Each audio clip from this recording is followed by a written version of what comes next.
since the park's been open. And we bring them up close to all of you like that. Yeah, is that close enough? That's pretty close, but As close as you're gonna get. it's a great part of our day, getting a chance to share all these cool birds with all of you, like Jean here. Jean's a cutie. She's a southern ground hornbill. Spent a lot of time on the ground using that cool beak, right? Yeah, they'll use it like a pair of chopsticks to eat just about anything, including venomous snakes. So picture this, Jean is walking through the grass, spots a venomous snake. She would pick it up, shake it around, slurp it back like spaghetti. It's horrifying. Oh, do you want to see something I think is cute? A ground hornbill at top speed. That's actually pretty fast for her. I'm impressed. That's it. All right, well, you know, there are a lot of different types of hornbills out there in the world. Not just that one, that's one of the biggest ones, but if you go to the forests of Africa, you'll find a smaller species that looks like Daisy here. I know, she's cool, right? So that's a trumpeter hornbill. You'd find them in the forests of Africa being smaller, more agile, and able to fly in and around the trees there. Yeah, we actually have a cool way to show off just how agile of a flyer Daisy is, although she's doing a good job showing it off herself. But I need 2 volunteers from the same party that are willing to get a closer look at Daisy here. 2 from the same party. Okay, let's see. How about you 2? You're in the Nike t-shirt and you're in like a tank top. You're gonna stand up in place and work together to create a hoop with your arms just like this. Looks awesome. Okay, great. All right, so basically we are going to pretend that all the people out here are trees, and we have 2 taller trees in the forest. We're going to see what happens. I love the confidence of the people moving out of the way. That's nice. All right, let's see what happens, Daisy. You just gotta fire up your GPS, or recalculate your GPS. She's building suspense. She's using Apple Maps. Rookie mistake. It's all right. Daisy, you can do this. I have all the confidence in the world in you, but it's that way. Nice job! Thank you. We should also probably point out they fly like that so they can catch flying insects. Works for me. Okay, everyone, let's count them down together. 3, 2, 1. Whoa! Great job! You crushed it. You can join your family now. That worked way better than I thought it was going to. Honestly, I'm really impressed. It was only like $2 online. Well, Daisy, you did a great job out here, and we'll have more treats waiting for you right through there. Daisy the trumpeter hornbill. Okay, not all birds need to rely on physical adaptations to survive out there. Some might use things like their intelligence to help them out. And some of the smartest birds in the bird world would probably be the corvid family. So that's the ravens, the jays, and pipers like this one. Yeah, his name is Texas, and he is one of the smartest birds that we work with. He's got an awesome way to show it off, too. I'm gonna need another volunteer, but this time, it has to be an adult, and they have to have a dollar bill. Our hands have gone down rapidly. Ma'am in the yellow t-shirt, you got money left? We love that! Yeah, go ahead and stand up in place, and if you're digging, 5s and 10s work just as good, maybe even better. No, I'm just kidding. Whenever you get that dollar bill of any amount, you're just going to put it out to your side like a nice, strong perch. Okay, I know it's late in the day, so it's hard to find your money. But here's the cool thing that we've done. We have taught Texas to identify a prop, right? That prop is the dollar bill. So he can recognize who is holding that dollar bill, even if he has never worked with that individual before. Having trouble finding your money? I get it. You got it! Yay! Okay, so just take that out to your side like a nice strong perch, just like this. And is it okay if Texas lands on you? Absolutely, we love that. Okay, because he's going to be able to land on you in order to retrieve that dollar. So, Texas, where's it go? In the bucket! Yeah! Scott, remember where this 20 goes? She probably wants it back. Okay, he's just gonna drop it off in your hand, and when he does, wrap your fingers around the bill. I'm sorry, man. We work for the government. You're not going to get it back. Yeah, joke's on you. No, I'm just kidding. Try one more time. Let's try one more time. He's just gonna drop it off in your hand. Awesome. Wrap your those fingers around around the it. dollar. Nice job. Excellent job. Wowee, that's something you don't see every day. Wowee. Money back in a theme park. It's not as pretty as in the movie.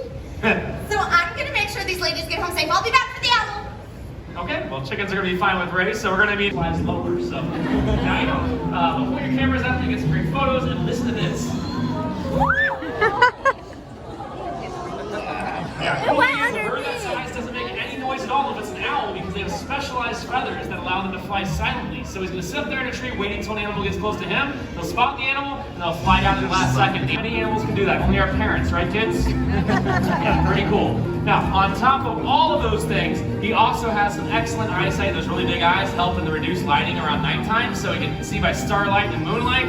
Excellent hearing. They're pretty awesome. And that was Quetty, the Milky Eagle Owl.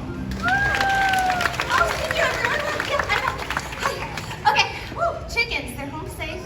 They're in their coop and rad. Okay, so I was backstage. I was talking to Amanda while I was rounding up those chickens, and we had a fun idea. Okay. So you all probably notice all these macaws flying everywhere. They're part of our sister show, Winged Encounters, and it was making me think, that's the cool thing about working with live animals is they can choose to go wherever they want, whenever they want. It's all because of the... And let's start there. See how Ray gave him a treat? Now let's Neptune know whatever he did right before he got that treat, if he does it again, he's gonna get another treat. And that's how we communicate with all the birds while they're out here. It's kind of like telling them, hey, you did something we like to see, do it again, you'll get another treat, it works out well. That was weird. Yeah, okay, yeah. So he's over there on the rock, right? So the rock is a good spot for her to kind of look over the entire spot. Why are you giving him treats? Because it was funny. Okay, I'm sorry. He came back to me and I wanted to stay here. Okay, good. Yeah, okay, so the thing is, you're gonna see them start repeating certain behaviors. So they realize, hey, I do this one thing, I get treats. I do another thing, I don't get anything. How do I do it against the treats? Ray! Oops. Neptune, no, don't untie Scott's shoe. That's a bad... No, we're not gonna keep doing it. Isn't it funny? Stay away from the She learned how to untie No, he can... I think she has something in her beak. No. Hello? That was my microphone cord. Are you serious? It's two. There's a backup mic. Thank you, you're the best. Could someone maybe bring the backup mic out to stage left? No, we've got a show to do. There's no one on stage, and that's weird. Okay, everybody, this is Groucho. He is a yellow-naped Amazon parrot, and something he's really good at is mimicry. Has anyone ever heard of mimicry before? Yeah? Okay. If you haven't, it's the ability of an animal to copy sounds from the world around them. And so, this type of bird would be found in Central and South America. They would copy their flock mates. Some have regional dialects, which is interesting. But Groucho here grew up in a home with people, so he learned to do some cool stuff like this. Do you want to say hello? Hello. Cute, right? Okay, if you like that, you're just gonna love Groucho because he does know a few behaviors that take mimicry to a whole new level. What do you think, buddy? Let's sing. Yeah. Let's go.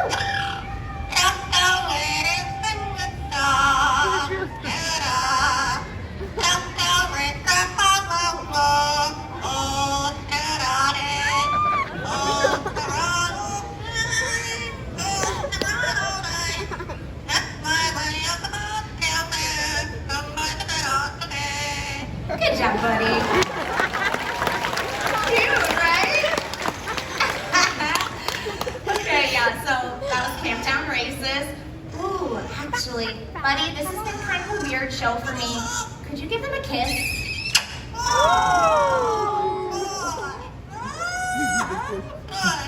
He said good stuff, that kiss was. Oh, yeah.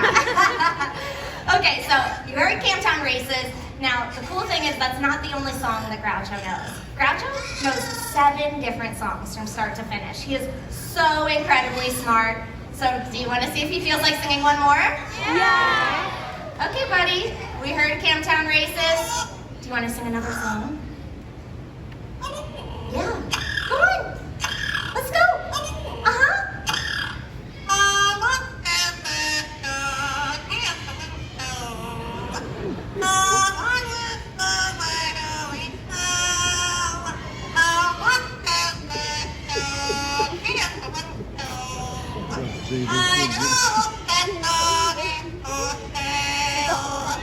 And that was Groucho! Oh my goodness. Check. Hi, you're back! Yeah, the backup works. Oh good, I was a little worried about that. Well, I brought Groucho out here. That was wonderful. I'll tell them a little bit more about Groucho if you want to put him back away because we have some more birds to see. Yeah, but that sounds great. Groucho, he looks like a lot of fun up here, and I don't want to take anything away from him, but most parents in your home, they never learn to say a single word. So don't think you're probably going to go to the pet store and find a parrot like Groucho because they don't really exist. But on top of that, those birds, they have other challenges. They make it into your house because they have those strong beaks. They can bite really hard. They can scream incredibly loud. On top of that, though, those birds can live well over 50 or 60 years. Yeah, so imagine Camptown races at like 5 a.m.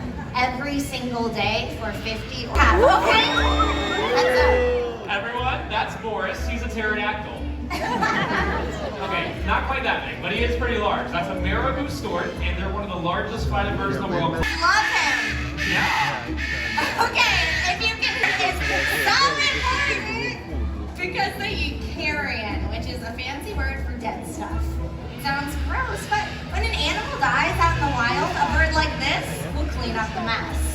Yeah, they kind of stop the spread of disease, right? And in a way, they're like nature's recyclers, so if we all acted like them and recycled in our own way, I'm pretty sure the world would be a lot cleaner of a place, that's for sure. Boris, you're awesome, my friend. We appreciate all you do. Boris, the marabou stork.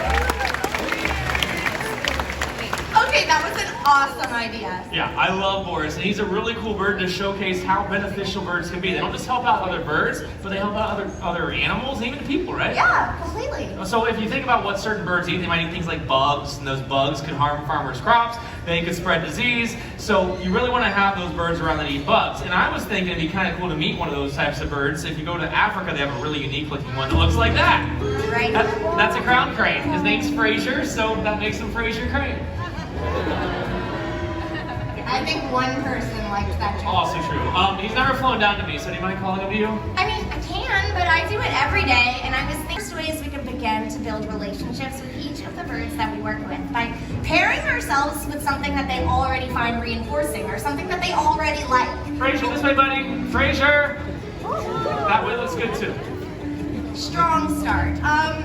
Would you try one more time? I have an idea. Okay. So I got this down bracket. It was actually really cool. It's a hat. It's for your head. Yeah, they don't want to see me wear a hat. Do you want to see Scott wear a hat?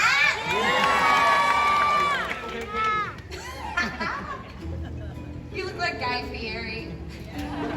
Nice. It's good. It's really good. Okay. I think when he looks down here, he's gonna see your beautiful new crown. You'll make like a crane connection. Look.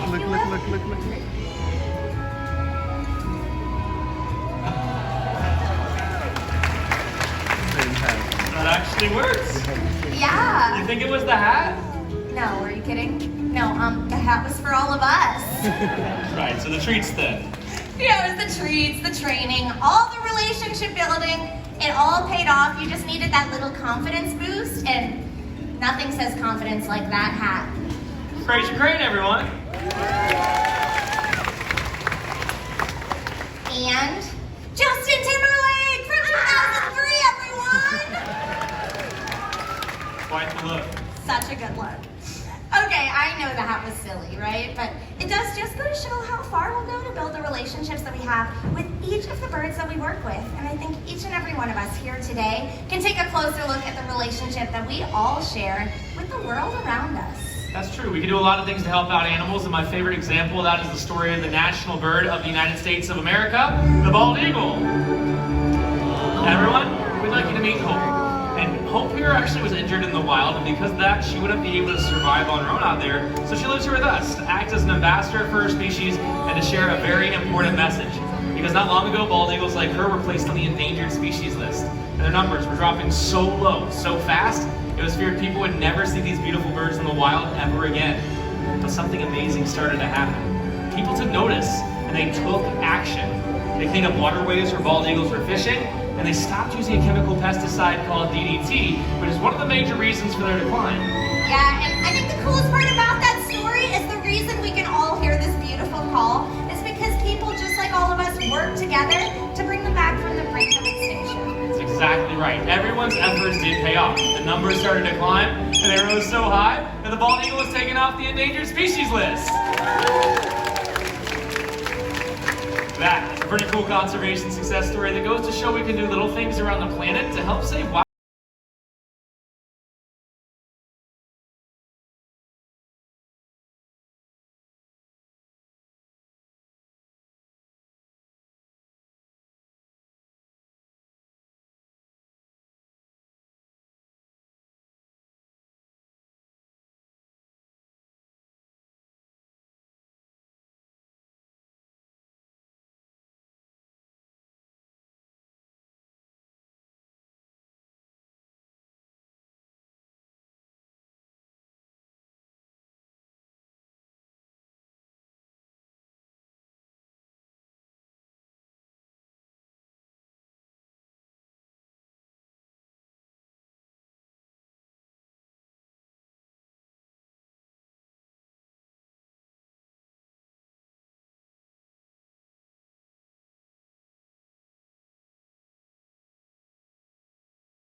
Kingdom. Goodbye.